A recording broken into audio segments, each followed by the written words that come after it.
kerjasama antar misalnya mendatangkan vaksin. Itu adalah salah satu bentuk kerjasama yang terjalin antara Indonesia dengan negara lain. Sehingga ada vaksin yang masuk ke Indonesia, itu bisa membantu negara kita menghadapi COVID-19. Nah, kemudian kerjasama yang terjadi antar beberapa negara mewujudkan perdamaian sebagai warga dunia.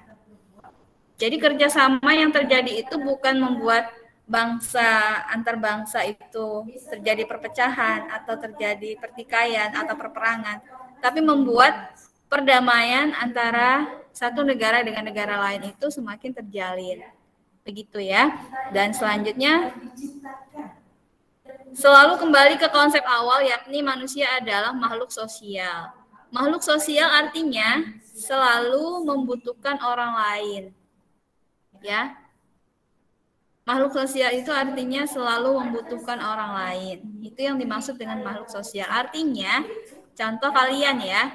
Kalian sebagai siswa-siswi Ibu, Afgan, Jasmine, Jessica, Desta, ataupun Julio, kalian pasti saling membutuhkan satu sama lain, terutama di dalam proses pembelajaran. Saling membutuhkan sama lain, atau mungkin pada saat hubungan pertemanan, butuh teman untuk bermain, butuh teman untuk belajar, nah itu saling membutuhkan. Itu dinamakan makhluk sosial, artinya kita tidak bisa hidup sendiri, kita membutuhkan orang lain. Nah, kemudian yang selanjutnya, kita akan melihat hubungan antar manusia dalam rangka memenuhi kebutuhan biologis maupun kebutuhan psikologis. Apa yang dimaksud dengan kebutuhan biologis? Kebutuhan biologis itu terdiri dari istirahat dan tidur yang cukup, melakukan aktivitas setiap hari, kemudian ada pakaian, kita butuh pakaian untuk apa? Untuk melindungi tubuh kita, kemudian tempat untuk berlindung seperti rumah. Kita juga mempunyai suhu tubuh yang stabil, jangan sampai tinggi. Kalau tinggi itu tubuhnya kita bisa demam. Serta oksigen yang masuk ke dalam tubuh kita setiap hari, yang kita hirup dari udara di sekitar kita. Nah, itu kebutuhan biologis. Kebutuhan biologis ini berkaitan dengan kebutuhan anggota badanmu ya. Kita butuh istirahat dan tidur supaya apa? Supaya kita tetap sehat, supaya kita tidak sakit. Kemudian kita perlu melakukan aktivitas setiap hari supaya kita juga tetap sehat tadi, kembali ke badannya. Kita butuh pakaian, kemudian kita butuh tempat untuk berlindung rumah supaya kita tidak kena terik matahari, tidak kena hujan, dan sebagainya. Ini adalah kebutuhan biologis ya. Nah, sekarang kita akan melihat kebutuhan psikologis. Kebutuhan psikologis adalah kebutuhan yang berkaitan dengan rohani atau kondisi batin dari seseorang. Jadi kalau kebutuhan biologis itu berkaitan dengan badan, kalau kebutuhan psikologis ini berkaitan dengan rohani kita, artinya batin kita, hati kita.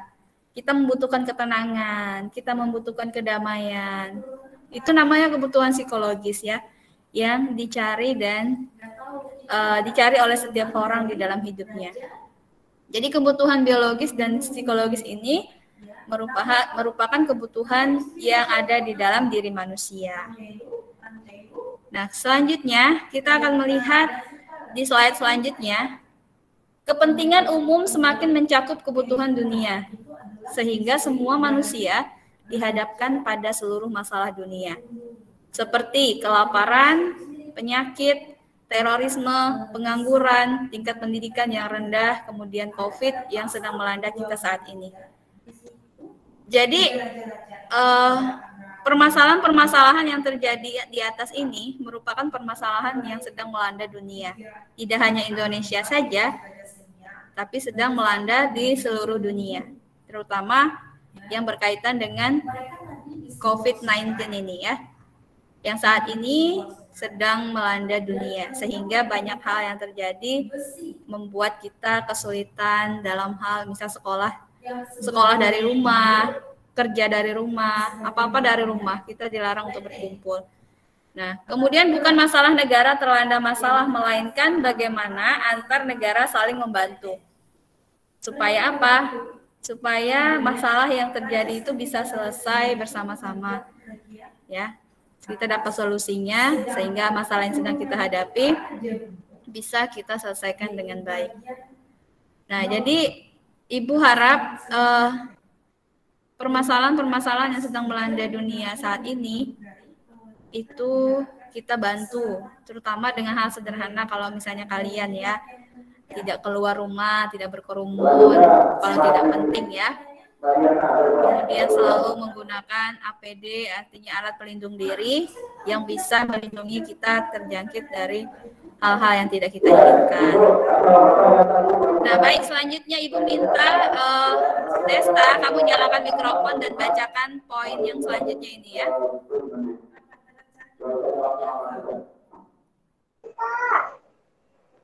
Manusia diciptakan oleh Allah pada yang paling akhir. Terus? Tugas yang paling sulit yakini menjaga dan merawat ciptaannya. Manusia diciptakan sebagai rekan kerja Allah. Rekan kerja Allah menampakkan hubungan kedekatan manusia dengan Sang Pencipta. Oke, baik. Silakan dimatikan mikrofonnya. Ibu jelaskan ya. Jadi poin yang pertama yang dibacakan oleh Desta, manusia diciptakan oleh Allah pada penciptaan yang paling akhir. Kenapa penciptaan yang paling akhir? Karena manusia diciptakan hari yang ke-6, hari terakhir ya. Manusia diciptakan penciptaan yang paling akhir. Sebelum manusia kan ada hari pertama, hari kedua, ketiga, keempat, kelima, itu Allah menciptakan bumi dan segala isinya. Ya, mulai dari terang dan gelap, kemudian ada matahari, ada bulan, ada bintang, ada tumbuh-tumbuhan, ada hewan, ada binatang dan sebagainya. Itu merupakan ciptaan Allah sebelum manusia. Nah, pada hari terakhir yang ke-6 Allah menciptakan manusia. Manusia diberi tugas yang paling sulit dari segala ciptaan, yakni menjaga dan merawat ciptaannya. Ciptaannya yang mana? Ya, ciptaan Allah yang sebelum manusia itu diciptakan. Merawat hewan, menjaga dan merawat tumbuh-tumbuhan, ya, supaya menjaga dan merawat alam, segala seluruh ciptaan Allah itu supaya tetap utuh, tetap terjaga. Nah, itu adalah tugas yang diberikan Allah kepada manusia.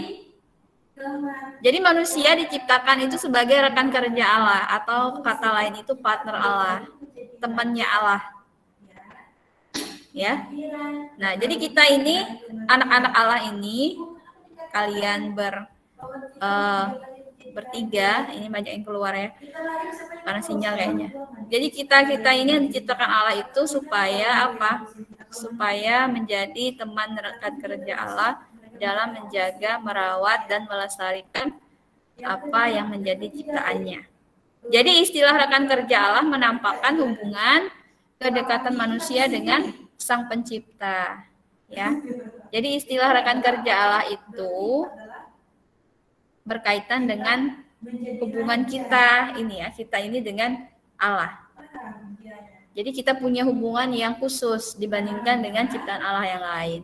Karena hanya manusialah yang memiliki kekhususan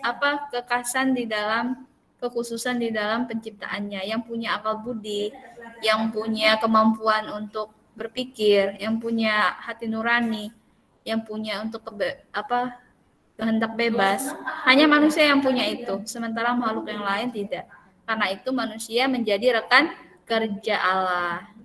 Bisa dipahami sampai di sini ya? Nah, selanjutnya Ibu minta nanti Jasmine bacakan ya. Silakan dibacakan slide yang selanjutnya. Nyalakan mikrofonnya. Tugas merawat dan menjaga ciptaan sebenarnya bukan tugas yang sulit jika manusia mau saling bekerja sama. Tugas yang sulit adalah menciptakan dunia yang aman demi manusia selanjutnya. Lanjut. Tugas yang sulit adalah menciptakan dunia yang aman demi manusia selanjutnya. Bukan manusia sekarang, melainkan manusia dan ciptaan yang akan datang.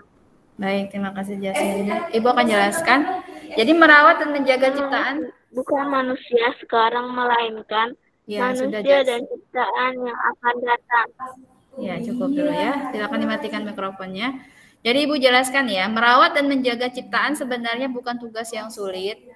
Jika kita mau bekerja sama, saling membantu, saling meringankan beban satu sama lain. Ya, jadi bukan tugas yang sulit sebenarnya. Kalau kita mau saling bekerja sama. Misalnya, kalau ada kita sedang makan permen, makan es, makan jajan, kita harus buang sampah itu pada tempatnya. Nah, ketika kita sadar akan kebersihan, membuang sampah pada tempatnya, maka secara tidak langsung kita sudah bekerja sama dengan Allah dalam menjaga dan melestarikan alam. Kita tidak mengotori alam seperti itu. Kalau kita sadar akan pentingnya kebersihan, atau misal di rumah, kamu sadar bahwa setiap hari rumah itu harus disapu, harus dipel supaya tetap bersih, kita dihindarkan dari kuman, dari penyakit. Nah, kita secara tidak langsung juga sudah bekerja sama dengan Allah dalam menjaga dan memelihara lingkungan hidup kita. Begitu ya. Jadi kita harus punya kesadaran bahwa kebersihan itu hal yang paling penting. Ya, hal yang paling utama. Jadi jangan membuang sampah sembarangan. Kemudian jangan malas bersih-bersih di rumah. Ketika di sekolah nanti jangan malas ketika ada tugas piket di sekolah dan sebagainya. Gitu ya. Nah, tugas yang sulit adalah menciptakan dunia yang aman demi manusia selanjutnya. Ini yang tugas yang sulit sebenarnya, ya. Menciptakan dunia yang aman. Artinya apa? Dunia yang jauh dari hal-hal yang merugikan. Dunia yang jauh dari hal-hal yang dapat mengganggu ketentraman hidup kita. Nah, itu yang paling sulit. Kenapa? Dunia yang aman itu contoh misal di rumah aja ya. Ini kita tidak melihat dari konteks yang jauh sekali. Kita lihat dari konteks sederhana saja, dari lingkungan rumah kita. Kita menciptakan rumah yang aman itu tidak gampang. Ya, sulit. Kenapa? Karena rumah yang aman itu, rumah yang damai, itu tercipta dari orang-orang yang ada di dalam rumah itu sendiri. Ada mama, ada papa, ada adik-adikmu, ada abang, ada kakak, ada kamu. Nah, supaya damai dan aman di rumah, maka kalian harus saling bekerja sama, saling menolong, saling membantu, saling memotivasi. Bukan sebaliknya, adik kakak bertengkar terus setiap hari, orang tuanya juga bertengkar terus setiap hari, mama bapaknya marah-marah terus sama anaknya. Itu tidak menciptakan kedamaian dan rasa aman di dalam rumah.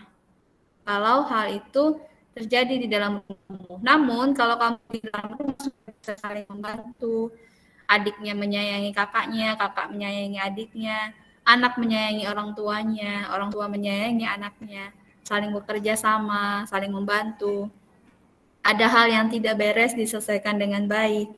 Cara menegurnya dengan baik, bukan dengan marah-marah. Rasa damai dan aman di dalam rumah. Itu contoh sederhana yang bisa kita lakukan untuk menciptakan dunia yang aman dan damai.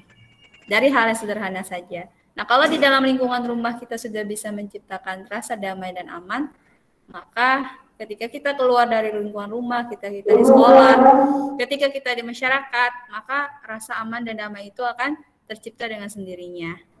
Jadi, bukan manusia sekarang yang melainkan manusia dan ciptaan yang akan datang itu yang paling penting ya. Karena kita terus hidup, terus berlanjut kehidupan kita ini bukan sampai di sini saja. Kita terus akan hidup hari ini, hari esok, hari yang akan datang. Itu bisa dipahami sampai di sini ya.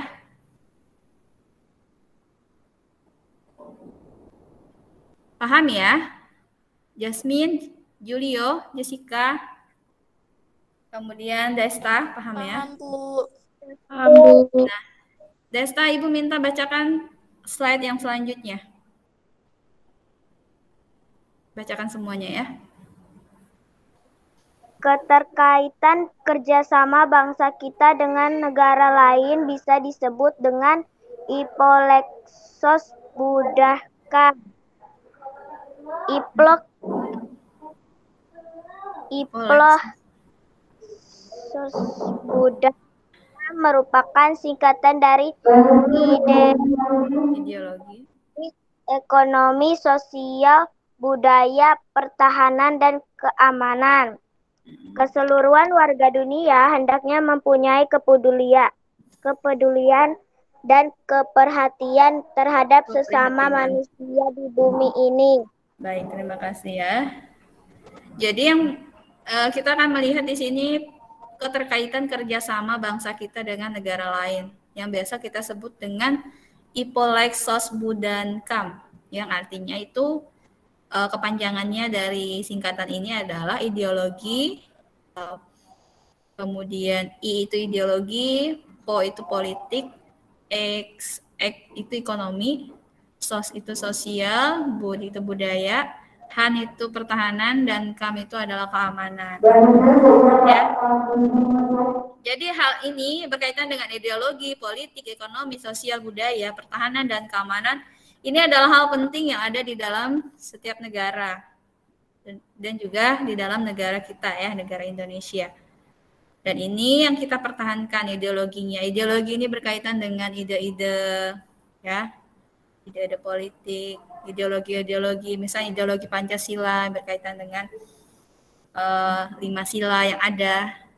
Kemudian politik ini berkaitan dengan struktur kepemerintahan, ekonomi ini berkaitan dengan usaha-usaha yang dibuat oleh negara kita, sosial ini berkaitan dengan interaksi antara manusia yang satu dengan yang lain, kemudian budaya itu berkaitan dengan adat dan tradisi yang ada, pertahanan ini berkaitan dengan keamanan, apa cara mempertahankan negara itu sendiri, dan juga keamanan itu berkaitan saling berhubungan dengan pertahanan tadi. Kalau bisa mempertahankan maka keamanan itu akan tercapai. Jadi ini yang sering yang diusahakan setiap hari oleh negara kita, ya, yang berkaitan dengan Ipolexos Budankam. Nah, jadi keseluruhan warga dunia hendaknya mempunyai kepedulian dan keprihatinan terhadap sesama manusia di bumi ini. Jadi tugas kita itu sebagai orang yang ada di dunia ini, kita harus punya rasa peduli dan prihatin terhadap orang lain. Ya, kalau misalnya ada temanmu mungkin sedang sakit, ada temanmu membutuhkan bantuanmu dalam belajar, kamu harus bisa membantunya dengan ikhlas, bukan dengan pamrih. Artinya kalau dengan pamrih berarti kamu nolong temanmu, kamu ada maunya, kamu minta imbalan. Tapi dengan tidak tanpa, maksudnya kamu menolong orang lain tanpa pamrih, artinya kamu menolong dengan ikhlas, ya, sukarela, tidak mengharapkan apapun. Jadi kita diminta untuk punya kepedulian dan keprihatinan, ya. Kalau kita peduli dan prihatin terhadap orang lain, maka kita sudah menjadi rekan kerja Allah yang baik, ya. Nah, selanjutnya Ibu minta Julio bacakan slide yang selanjutnya ya, Julio. Oke, silakan dibacakan.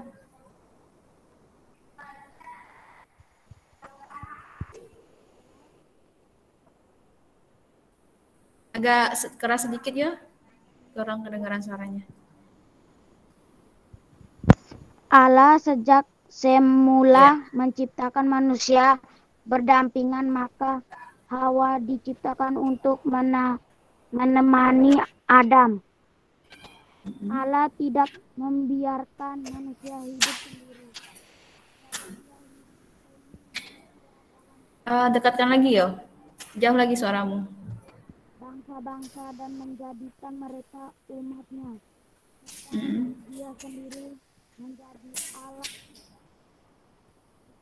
bagi manusia. Ya, terus?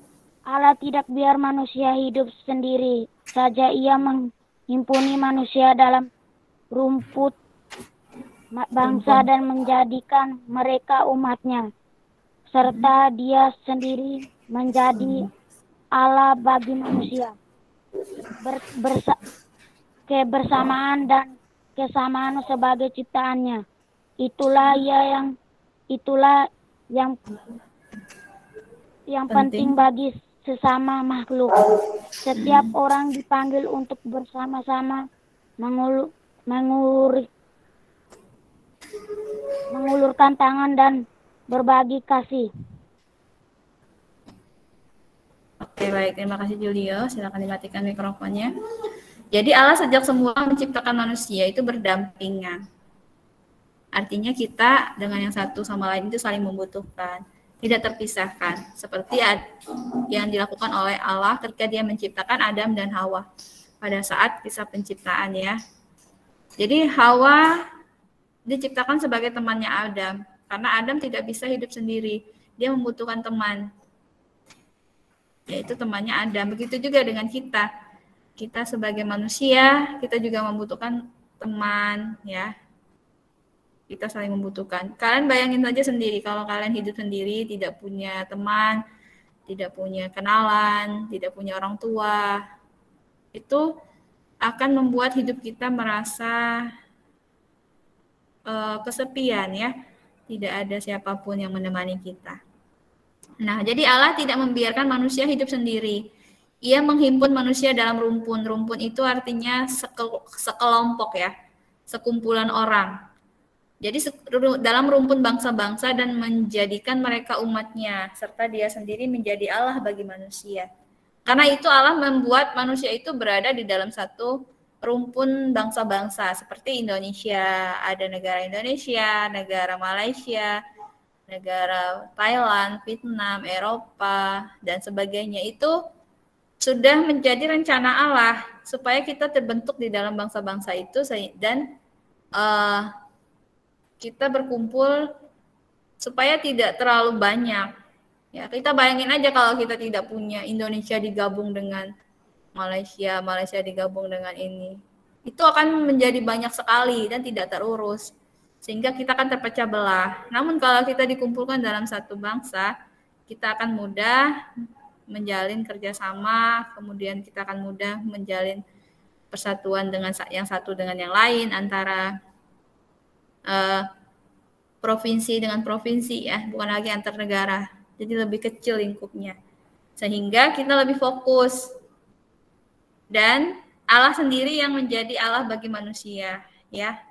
Nah, kebersamaan dan kesamaan sebagai ciptaannya, ini kebersamaan itu artinya kerjasama antara satu manusia dengan manusia yang lain. Kemudian kesamaan sebagai manusia artinya kita punya derajat yang sama di hadapan Allah sebagai ciptaan Allah. Baik laki-laki maupun perempuan itu sama di hadapan Allah, punya derajat yang sama. Itulah yang paling penting bagi sesama makhluk, sebagai sesama makhluk ciptaan Allah. Jadi setiap orang dipanggil untuk bersama-sama mengulurkan tangan dan berbagi kasih. Ingat, ini adalah panggilan kita sebagai orang Katolik. Panggilan kita sebagai anak-anak Allah untuk apa? Untuk mengulurkan tangan. Mengulurkan tangan bukan kamu ngulurin tanganmu seperti ini. Bukan. Mengulurkan tangan itu artinya kamu peduli terhadap orang lain. Kamu peduli terhadap penderitaan orang lain. Bukan hanya peduli, ya. Ketika kamu sudah ada rasa peduli, kamu akan tertarik untuk membantu. Membantu itu mungkin dengan kalau tidak punya uang ya dengan motivasi, ya, dengan memberikan semangat. Itu sudah bentuk bantuan. Kemudian berbagi kasih. Berbagi kasih artinya kamu mau memberikan sesuatu yang kamu miliki kepada orang lain dengan sukarela, itu berbagi kasih. Ya. Nah, ini adalah panggilan hidup kita sebagai orang Katolik. Jadi kita harus bisa menjadi orang yang ini mengulurkan tangan dan berbagi kasih, ini butuh sikap kerendahan hati ya. Kerendahan hati seperti yang Yesus miliki. Artinya kita tidak menjadi orang yang sombong, tapi orang yang rendah hati yang mau peduli dengan penderitaan sesama. Baik, untuk hari ini materinya cukup sampai di sini. Kira-kira sampai di sini ada yang ingin kalian tanyakan? Enggak ada, Bu. Kalau ada yang ingin tanyakan silahkan angkat tangannya, di situ ada tombol angkat tangan di situ, boleh. Kalau mungkin kurang jelas dari materi yang Ibu jelaskan. Ini materinya semuanya ada di LKS ya, cuman Ibu buat di PowerPoint ya. Semuanya di LKS kamu dan Ibu buat di PowerPoint supaya kamu lebih gampang belajarnya. Paham ya? Nah, kalau paham, untuk tugasnya silakan dilihat di sini. Silakan kalian tulis ini nanti ya. Tugas ini tidak ada di dalam LKS kamu, tapi adanya di sini, di slide ini. Kamu bisa ini, screenshot di HP. Bisa? Screenshot di HP bisa? Bisa, Bu. Di screenshot aja tugasnya, nanti kalian pindahkan ke buku tulis ya. Biar cepat. Iya, Bu. Sudah semuanya? Jasmine bisa? Sudah, Bu. Sudah, Bu. Jessica bisa? Bu. Sudah. Jasmine udah? Bisa, Bu. Bisa, oke. Sip. Kalau sudah, kita akan lihat, kita akan bahas materi aja ya. Silakan dibuka LKS halaman 18. Kita akan bahas soal ya. Ibu akan nantikan presentasi. Silakan dibuka LKS halaman 18. Ibu akan kasih jawabannya ya. Untuk LKS halaman 18, kalian siapkan LKS-nya dan juga pulpennya ya. Silakan dibacakan. Jessica nomor 1 langsung jawab ya. Berapa, Bu? Halaman 18 di sebelahnya, di sebelah soal, di sebelah materi. Ya, nomor 1 akan dibacakan. Saya ya, Bu. Iya. Soal langsung jawab. Setiap negara mempunyai permasalahan sosial yang sama, yaitu A. Kemiskinan, B. Kecerdasan, C. Kematian, D.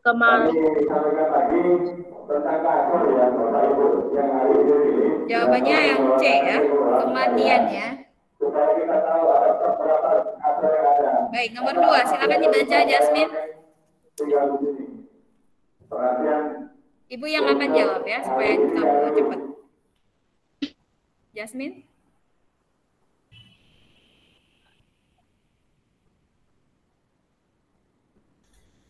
Jasmine, halo. Nomor 1 apa, Bu? Nomor 1 C, kematian.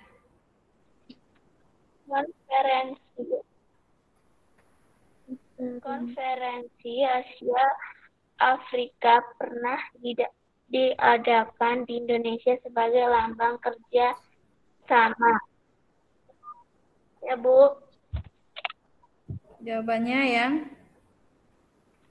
D ya, di kota Bandung ya. 2D. Nomor 2D ya. Konferensi Asia Afrika pernah diadakan di Indonesia sebagai lambang kerjasama internasional yang terjadi di Indonesia. Konferensi. Ya, cukup Jasmine ya. Jawabannya yang D ya. Bandung ya. Nomor 3, Julia bacakan yuk.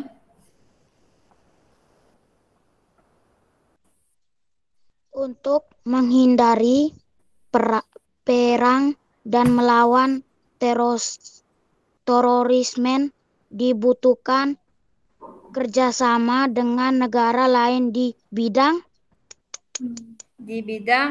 keamanan. Yang B ya. Nomor 4, tolong bacakan Catherine. Jessica, apa Desa? Indonesia pernah mengalami kehancuran dan penindasan ketidakadilan ketika masa penjajahan.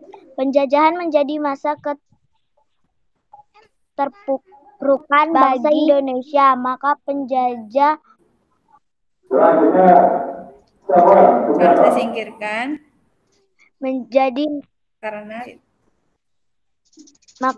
harus disingkirkan karena tidak sesuai dengan. Jawabannya tepat adalah nomor 4. Tidak sesuai dengan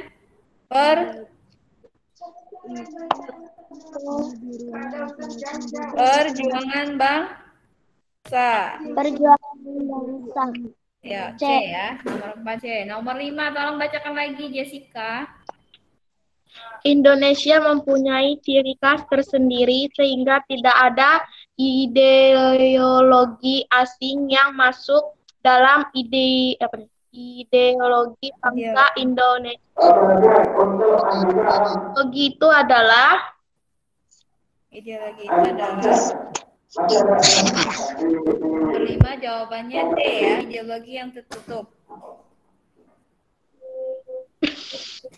Nomor 6, tolong bacakan Jasmine.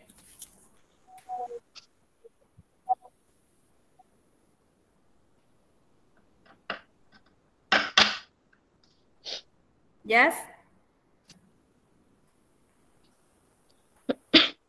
Jessica matikan mikrofonnya. Jasmine, Yang nomor 5 apa, Bu? Nomor 5 tadi D ya. Nomor 6, nomor Jas. 5 itu apa, Bu? D. Tertutup. Nomor 6, Jasmine. Yang nomor 5 yang mana, Bu? Yang D, Jas. Yang D. Kayaknya sinyalmu nge-lag ya. Bu, yang Nomor 6, Jas. Nomor 6 dibacakan. Oke. Negara yang berkembang dan maju selalu didukung oleh masyarakat yang aktif dan pemimpin.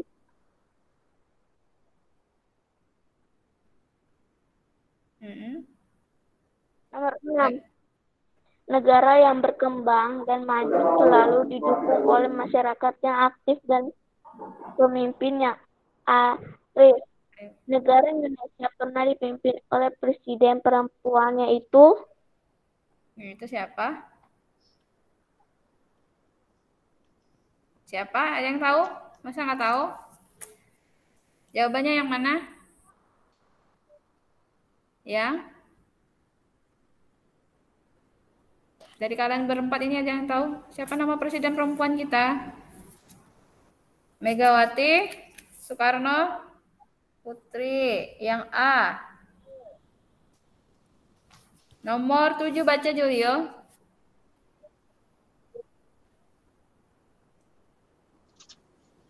Manusia mempunyai kesamaan di hadapan Allah dan diangkat menjadi. Nomor 7 jawabannya B. Menjadi anak-anak anak-anak Allah. 7B. Nomor 8 baca Desta.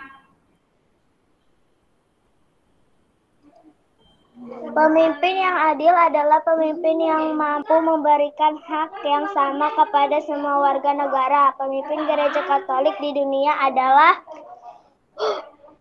Siapa pemimpin Gereja Katoliknya? Nomor 8. Nomor 8 jawabannya adalah Pastor. Paus. Jas. Pemimpin tertinggi Gereja Katolik itu adalah Paus. Ya, nomor 9 tolong dibacakan lagi, Jessica. Sebagai warga negara Indonesia, kita wajib menaati peraturan yang sudah dibuat dan disahkan oleh pemimpin negara. Pemimpin yang paling bijaksana dan maha kuasa adalah... Siapa pemimpin yang paling bijaksana dan maha kuasa? Siapa? Tuhan atau Allah. Jadi jawabannya 9C. Nomor 10 tolong bacakan lagi. Jasmine. Allah memanggil kita dengan tanggung jawab yang mulia. Sebagai warga dunia, Allah memanggil kita sebagai apa?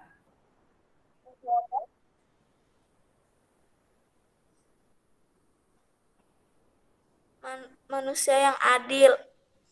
Manusia yang adil. Nomor 10 jawabannya yang B. Sebagai citra Allah ya. Yang tepatnya sebagai citra Allah. Itu di HP kalian ada nongol jawabannya ya kan? Ada muncul jawabannya ya. Kelihatan ya? Ibu tulis. Kayaknya sinyal ke tempat kalian agak ini. Beberapa orang sejelek sinyal. Kelihatan ya di HP-nya? Kelihatan, Bu. Kelihatan, Bu. Ayo, ditulis yang belum tadi. Sekarang itu isian lagi ya. Tolong dibacakan lagi siapa setelah tadi siapa yang terakhir baca? Desta kah? Saya, Bu. Oh ya, sekarang Desta bacakan soal nomor 1 yang isian Romawi 2 halaman 19. Indonesia sudah titik-titik sehingga terbebas dari penjajahan. Titik-titik itu diisi apa? Diisi Indonesia sudah merdeka. Nomor 2, Julio baca ya.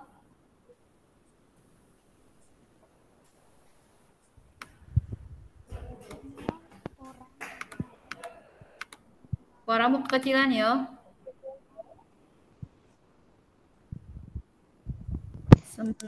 Semua orang yang yang ada di atas bumi selalu mengidamkan,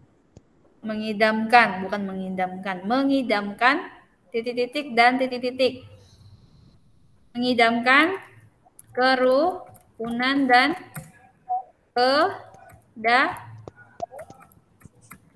kedamaian.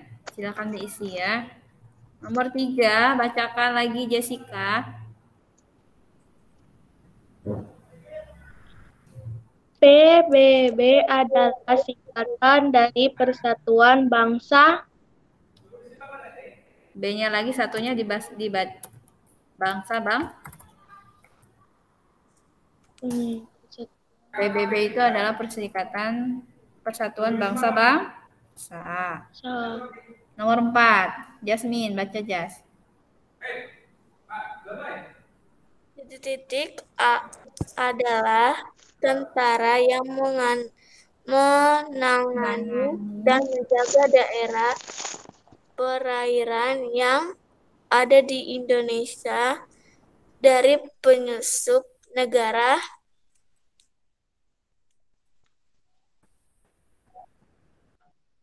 Titiknya diisi adalah Tentara Negara Indonesia, TNI ya. Nomor 5, Julio baca lagi yo. Sorry Esta, baca Esta. Aduh.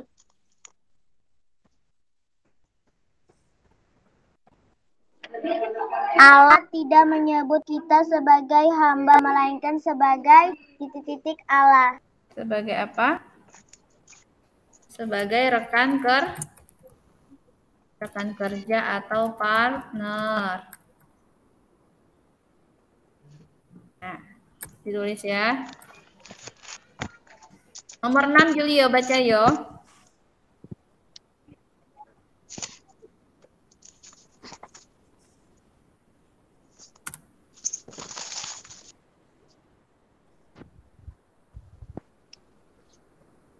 memberikan bantuan makanan terhadap negara lain yang terkena bencana dimaksudkan untuk membangun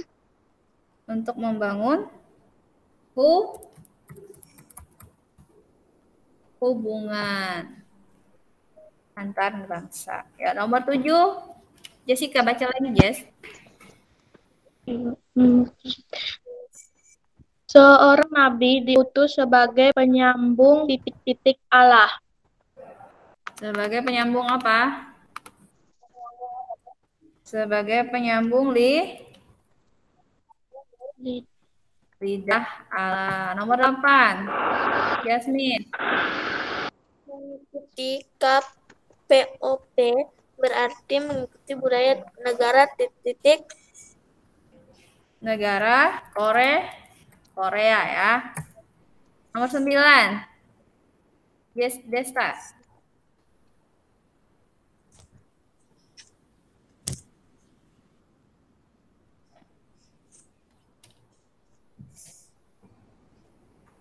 Nomor 9, Des.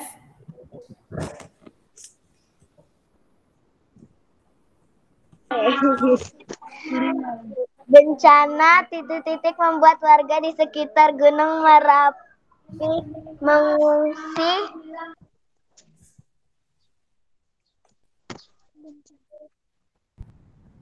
Bencana apa? Bencana gunung? Meletus. Meletus. Oke, nomor 10. Julio.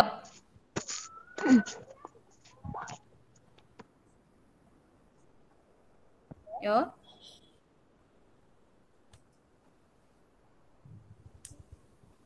Nomor 10 yo.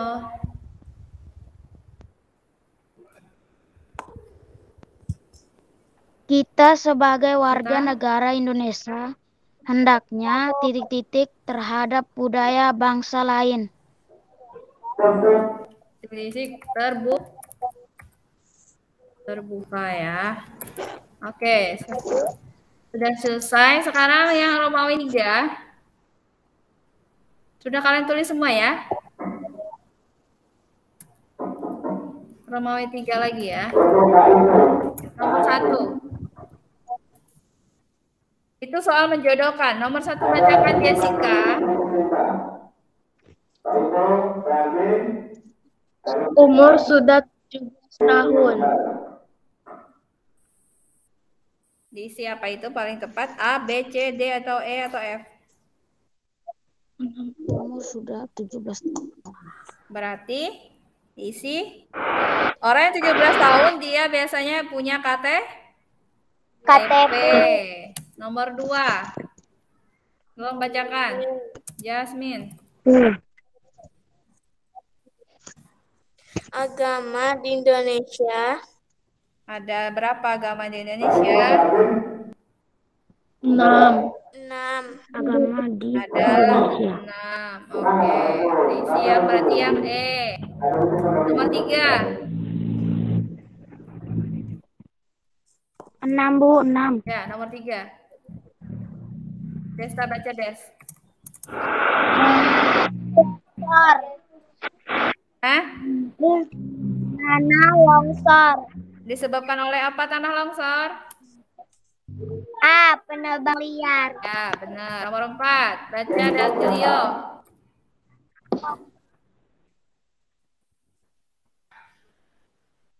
Yo. Ketuhanan yang Esa. Sila keberapa itu, yo? Satu, Bu. 1. Berarti jawabannya yang D. Nomor 5. Jessica. Tentara Nasional Indonesia. Disingkat apa? TNI. Jawabannya yang V. F, bukan V, F. Baik, nomor 4. Romawi 4. Langsung diisi ya. Nomor 1, Ibu kasih jawabannya. Tolong bacakan soalnya. Jasmine.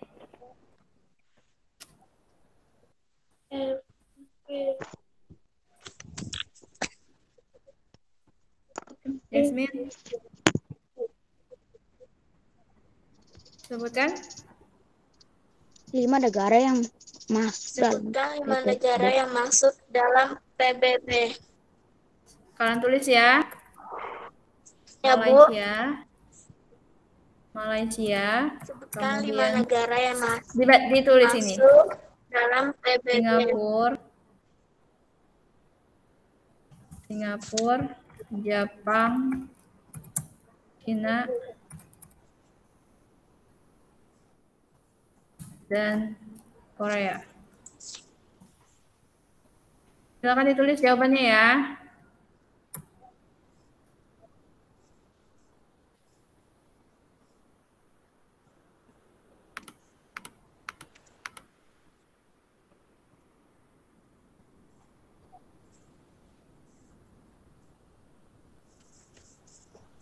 Sudah?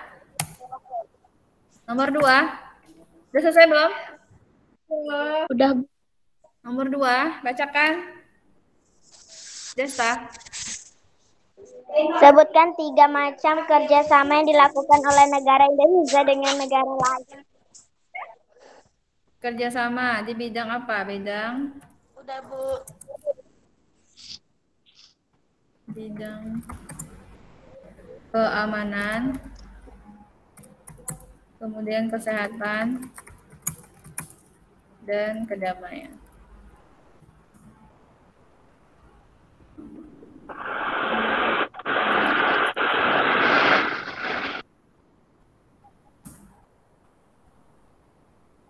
Nomor 3. Bacakan yo.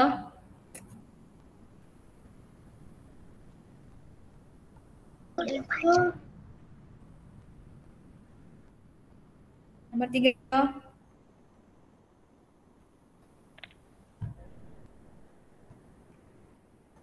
Mengapa?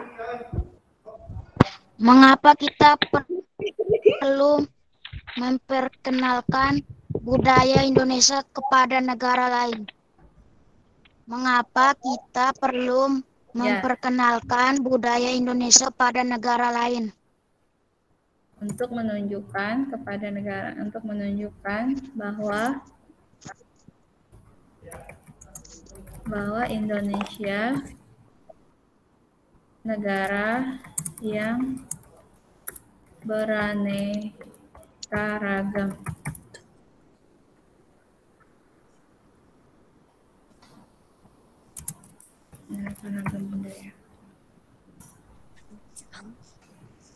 Kelihatan tulisannya ya?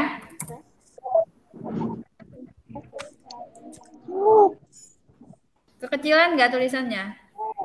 Pas aja ya? Enggak, Bu, pas aja. Ya, nomor 4 bacakan, Jessica.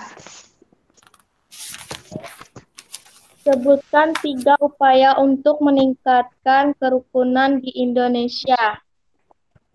3 upaya untuk meningkatkan kerukunan. Berdoa bersama, kemudian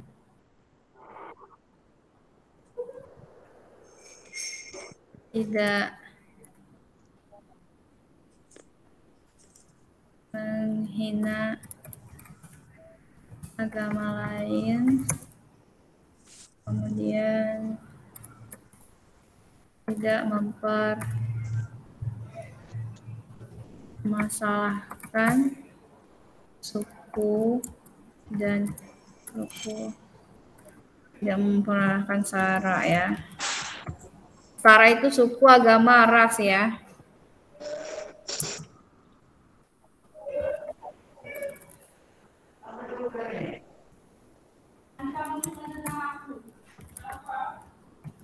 Nomor 5.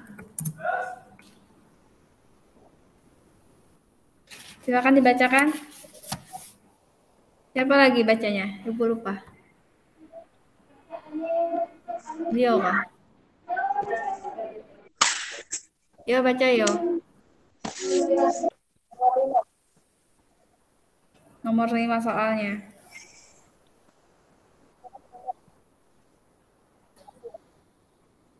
Yo.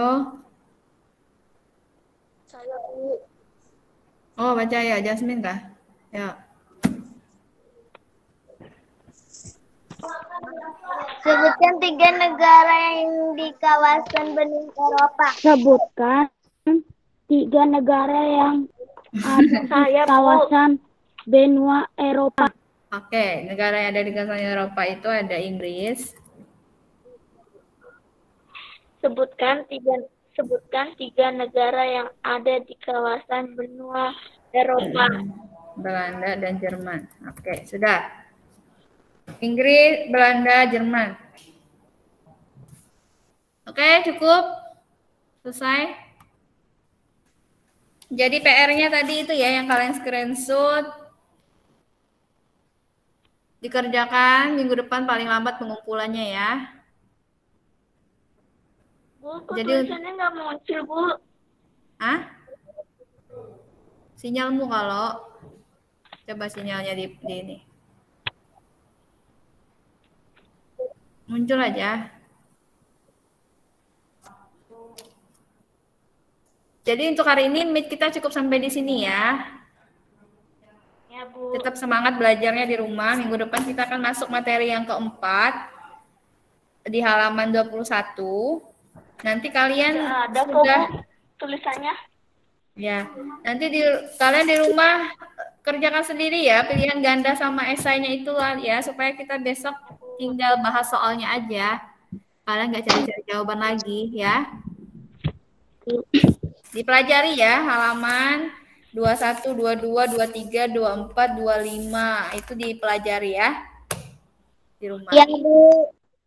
Oke, ada pertanyaan sebelum Ibu akhiri? Enggak, Bu. Tidak ada, baik. Terima kasih sudah mengikuti Google Meet ya. Tetap jaga kesehatannya, jangan lupa selalu berdoa. Dan sampai jumpa lagi di Meet minggu depan. Tuhan Yesus memberkati. Selamat siang.